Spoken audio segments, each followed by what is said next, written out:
Good morning बच्चों, मैं विशाल स्वागत करता हूं आपका आपके अपने चैनल तैयारी ऑनलाइन में। बच्चों, आज की वीडियो में हम वर्कशीट नंबर 44 को करेंगे, जो हमारी वर्कशीट है सोशल साइंस यानी सामाजिक विज्ञान लेसन नंबर 3, हिस्ट्री के लेसन नंबर 3 की है। ये वर्कशीट जो है वो क्लास 9th की है और जो वर्कशीट का टॉपिक है वो है नाजीवाद और हिटलर का उदय पार्ट 2। हमने इससे पहले एक वीडियो में इसके बारे में जाना है, तो मैं आपको उसके बारे में भी बताऊंगा। तब तक आप अपना यहाँ पर नाम लिखिए और कक्षाध्यापक का नाम लिखिए। ये जो वर्कशीट है वो 15 अक्टूबर 2020 की है। बच्चों, वीडियो को शुरू करते हैं। वीडियो को शुरू करने से पहले अगर आपने अभी तक हमारे चैनल को सब्सक्राइब नहीं किया तो चैनल को सब्सक्राइब कर ले, वीडियो को लाइक और शेयर ज़रूर कर देना। तो चलिए वर्कशीट को शुरू करते हैं। सबसे पहले तो हम ये जानते हैं कि नाजीवाद और हिटलर के उदय भाग 1 में हमने क्या पढ़ा था। तो नाजीवाद और हिटलर के उदय के भाग 1 में हमने सबसे पहले नाजीवाद का अर्थ जाना था और हिटलर के बारे में थोड़ी बहुत जानकारी हासिल की थी। तो अगर आपने वो वीडियो नहीं देखा तो सबसे पहले जाके वो वीडियो चेक कीजिए, ताकि आपको नाजीवाद और हिटलर के बारे में जो जानकारी है वो मिल जाए, ताकि आप इस वीडियो को या इस वर्कशीट को आसानी से सॉल्व कर सके या समझ सके और इस वर्कशीट के माध्यम से जो आपको सिखाना चाहते हैं वो आप सीख सकें। तो चलिए देखते हैं हमारा टॉपिक क्या है। प्रथम विश्व युद्ध के बाद जर्मनी। तो हमने पिछली वर्कशीट में प्रथम विश्व युद्ध की बात की थी। आप मुझे कमेंट करके बताइए कि प्रथम विश्व युद्ध कब से कब तक चला था। मैं आपको हिंट देता हूँ, 1914 से शुरू हुआ था। आप मुझे कमेंट में बताइए कि कब वो ख़त्म हुआ था। ठीक है, तो हम देखते हैं प्रथम विश्व युद्ध में क्या हुआ। प्रथम विश्व युद्ध में जो मित्र राष्ट्र थे उन्होंने ध्रुव राष्ट्र को क्या किया था, हरा दिया था। और मित्र राष्ट्रों ने क्या माना युद्ध के बाद कि जो जर्मनी है वो जो ये युद्ध हुआ है इसकी वजह जो है वो जर्मनी ही है। तो मित्र राष्ट्रों ने मिलकर जर्मनी के ऊपर बहुत सारा कर्जा थोप दिया और जर्मनी को ये अच्छा नहीं लगा। उसके बाद मित्र राष्ट्रों ने जो जर्मनी के क्षेत्र थे, जो वाइमर गणराज्य था और भी उसके बहुत इंपॉर्टेंट क्षेत्र थे, उसको अपने कब्जे में ले लिया और यहाँ तक कि जर्मनी की सेना को भी क्या कर दिया, भंग कर दिया, यानी जर्मनी की सेना को ख़त्म कर दिया। तो ये चीज़ें जो जर्मनी को थी वो पसंद नहीं आई थी। तो इसके बाद क्या हुआ, इसके बाद देखिए लिखा है युद्ध का हर्जाना वाइमर गणराज्य पर थोपने से जर्मनी के लोगों में पराजय का अपराध बोध था। यानी जो युद्ध का इतना हर्जाना थोप दिया था ना जर्मनी के ऊपर कि आपकी सेना भी नहीं रहेगी, है ना, आपके ऊपर कर्जा थोप दिया था इतना सारा जर्मनी के ऊपर। उसके बाद उसके जो मेन क्षेत्र थे वाइमर गणराज्य और ये सब भी क्या कर दिया था, ले लिया था। तो वहाँ पर जो वहाँ के लोग थे उनको ये अच्छा नहीं लग रहा था। आगे देखिए लिखा है राष्ट्रीय अपमान के साथ हर्जाना चुकाने की वजह से आर्थिक स्तर पर भी वे लोग अपंग हो चुके थे। यानी एक तो उनको जुर्माना चुकाना पड़ रहा था, ऊपर से उनको अपमान भी सहना पड़ रहा था। तो वो लोग अपंग हो चुके थे, यानी वो लोग बिल्कुल अपने आप में असहज महसूस कर रहे थे। आगे देखिए वाइमर गणराज्य के हिमायतियों को नवंबर के अपराधी कहकर उनका खुलेआम मजाक उड़ाया गया। अब जो वाइमर गणराज्य के लोग थे ना, जो उनकी तरफदारी करते थे, उनको क्या कहा जाने लगा, नवंबर के अपराधी। और ये कहकर उनका खुलेआम किया जाने लगा, मजाक उड़ाया जाने लगा। और जब किसी का कोई मजाक उड़ाता है तो मजाक जिसका उड़ता है उसको अच्छा नहीं लगता। तो जर्मनी के साथ भी यही हो रहा था। इस मनोदशा का 30 के दशक के शुरुआती राजनीतिक घटनाक्रम पर गहरा असर पड़ा। अब समाज में सिपाहियों को आम नागरिक के मुकाबले ज़्यादा सम्मान दिया जाने लगा। राजनेताओं और प्रचारक इस बात पर जोर देने लगे कि पुरुषों को आक्रामक, ताकतवर और मर्दाना गुणों वाला होना चाहिए। सार्वजनिक जीवन में आक्रामक फौजी प्रचार और राष्ट्रीय सम्मान व प्रतिष्ठा के सामने बाकी सारी चीज़ें कम महत्व हो गई थी। अब जब उनके साथ इतनी सारी घटनाएं घट रही थी तो लोगों में एक अपमान की भावना पैदा होने लगी। अब जब उनको अपमान सहना पड़ा तो उनकी मनोदशा थी वो भी क्या होने लगी, वो अपने आप में असहज महसूस करने लगे। और उन्होंने क्या किया, अब समाज में जो उनका समाज था उनमें सिपाहियों को क्या होने लगा, अन्य लोगों के मुकाबले ज़्यादा सम्मान दिया जाने लगा। जो राजनेता और प्रचारक थे वो भी इस बात पर जोर देते थे कि पुरुषों को आक्रामक होना चाहिए, ताकतवर होना चाहिए, मर्दाना होना चाहिए, यानी मर्दाना गुणों वाला होना चाहिए।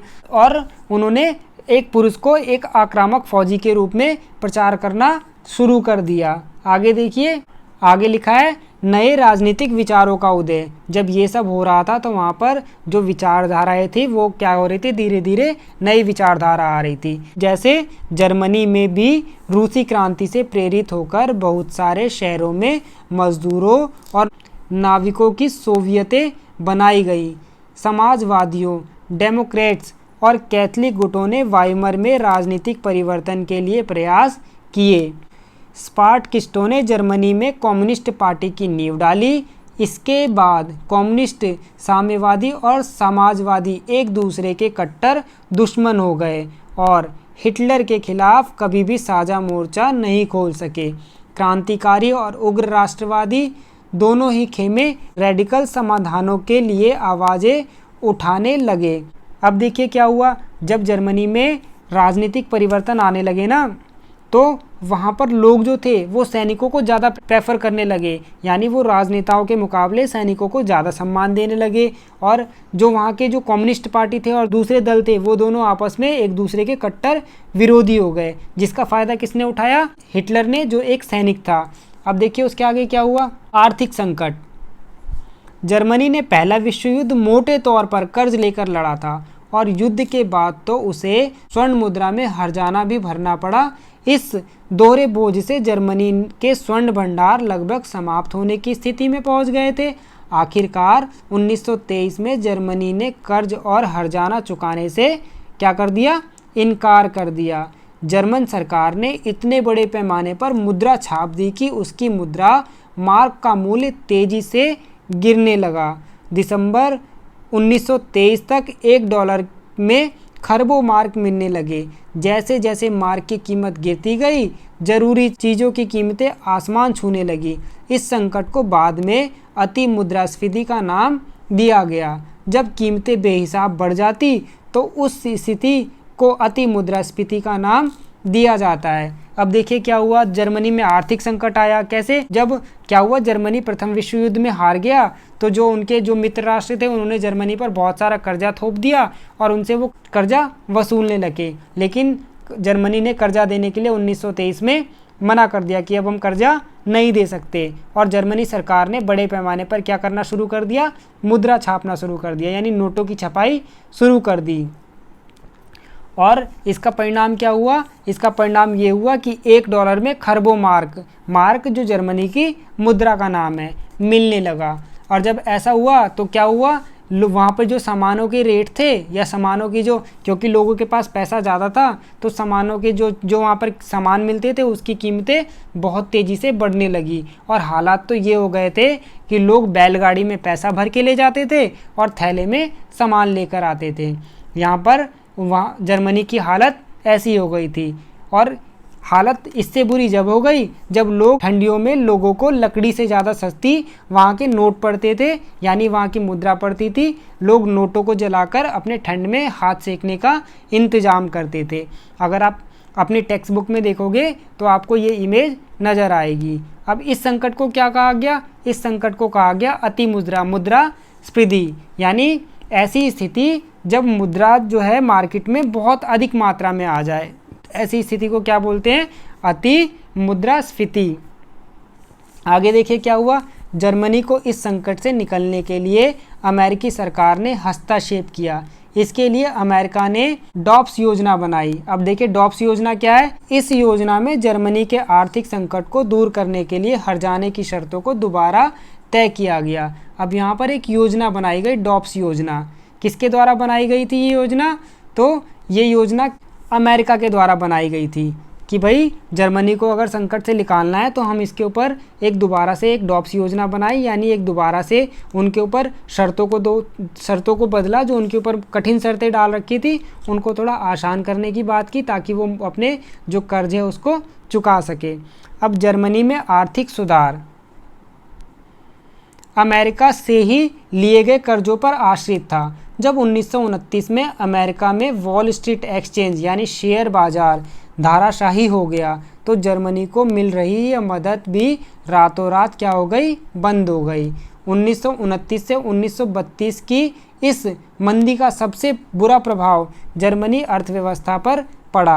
बेरोजगारी, अपराध, चारों तरफ गहरी हताशा का माहौल था। लोकतांत्रिक संसदीय व्यवस्था में लोगों का विश्वास खत्म होने लगा क्योंकि वह उनके लिए कोई समाधान नहीं खोज पा रहे थे। पूरे देश में राजनीतिक अस्थिरता और नेतृत्वहीनता का माहौल हो गया था। और जब अमेरिका ने इनको किससे डॉप्स योजना के तहत कुछ राहत देने की बात की, उसी बीच क्या हो गया, 1929 में अमेरिका में महामंदी आ गई, जिससे अमेरिका ने क्या किया, जर्मनी को जो राहत देता था वो क्या कर दी, रोक दी या बंद कर दी, जिससे जर्मनी के लोगों के हालात फिर से ख़राब होने शुरू हो गए। और हालात इतने ख़राब हो गए कि बेरोजगारी, अपराध, चारों तरफ गहरी हताशा का माहौल था।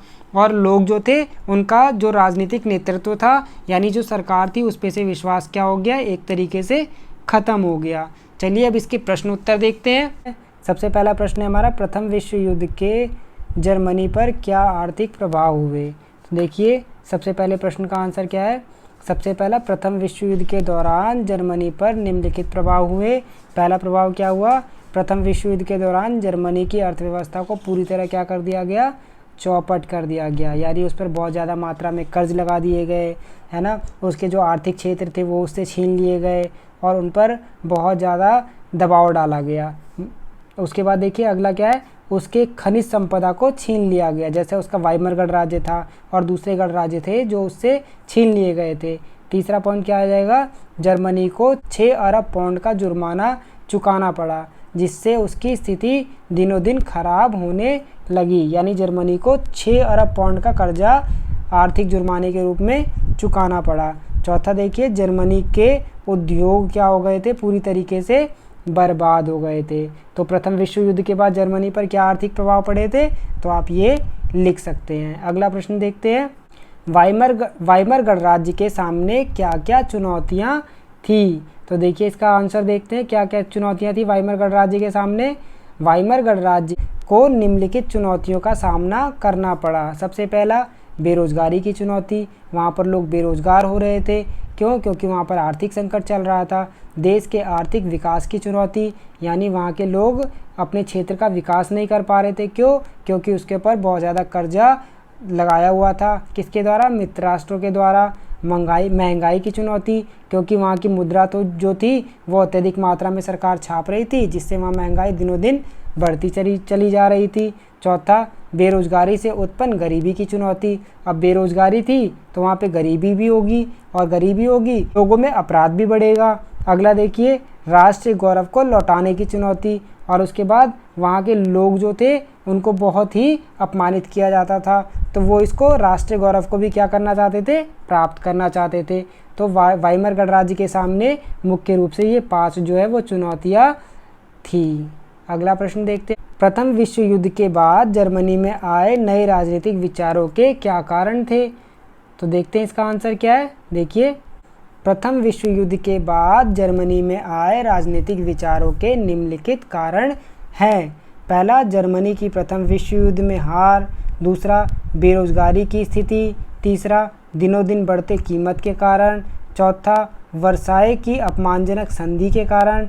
और पांचवा, वाइमर गणराज्य की अलोकप्रियता के कारण। तो प्रथम विश्व युद्ध के बाद राजनीतिक विचारों के परिवर्तन के ये 5 प्रमुख कारण थे।